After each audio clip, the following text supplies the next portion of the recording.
Hello, my name is Mike Fasano, and I'm your Pasco County Tax Collector. And I'm Mike Wells, your Pasco County Property Appraiser. If you own a home or property in Pasco County, you hear from both of us every year, so we wanted to take a moment to explain the role of each of our offices and how we work together. My team has the job of determining the annual market value of every parcel in Pasco County.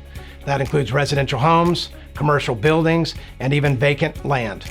While we're working on values, taxing authorities like the Board of County Commissioners are determining their budget needs to serve our communities.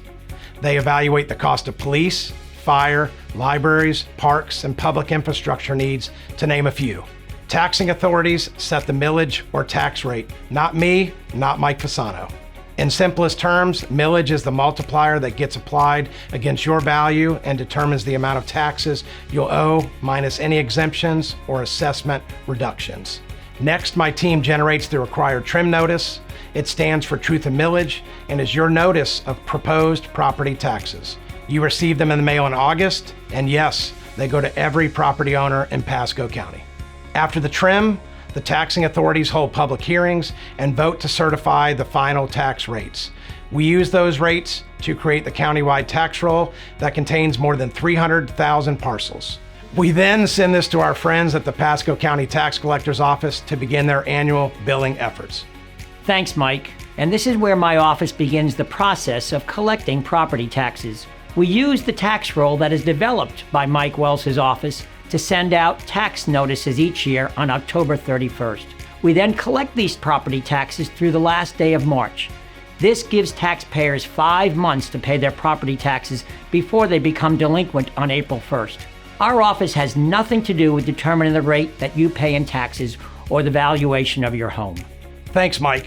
It's important we touch on the valuation a bit here, as customers sometimes confuse a private appraisal they may use in the buying or selling process with mass appraisal, which is what we do. The biggest difference is that a private appraisal values one property at a time, while mass appraisal values many at once. Using mass appraisal, we value similar property groups using common data, standardized methods, and market analysis. Ultimately, the objective is to determine the market value of your home. People often ask us how they can protect themselves against rising values, and the answer is exemptions. Homestead exemption is hands down a Florida resident's best protection for predictable value increases. Not only does it reduce your assessment by $50,000, it caps your value increase at 3%. You can apply online at pascopa.com or in one of our 3 offices. Just visit our website for qualifying details. Thanks, Mike. And that is very important information, especially how Homestead protects our residents. And one final thing to mention in the process of our offices working together is what happens after we receive those tax payments. That is the process of distributing funds to the taxing authorities listed on your tax bill.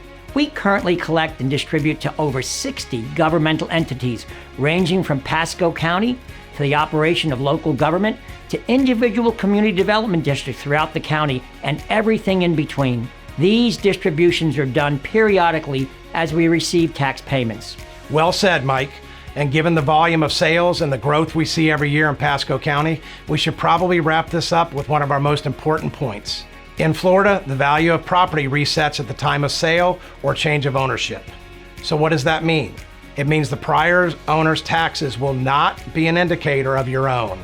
Please never rely on existing owner's taxes to estimate yours. Go to our website, look up the parcel, and use the tax estimator features at the top of the page. We hear all the time from customers who assumed rather than checked and ended up with escrow shortfalls of thousands of dollars. We want you to be informed, and we're always happy to answer your questions. Thanks for sharing your time with Mike and I today to learn more about property taxes.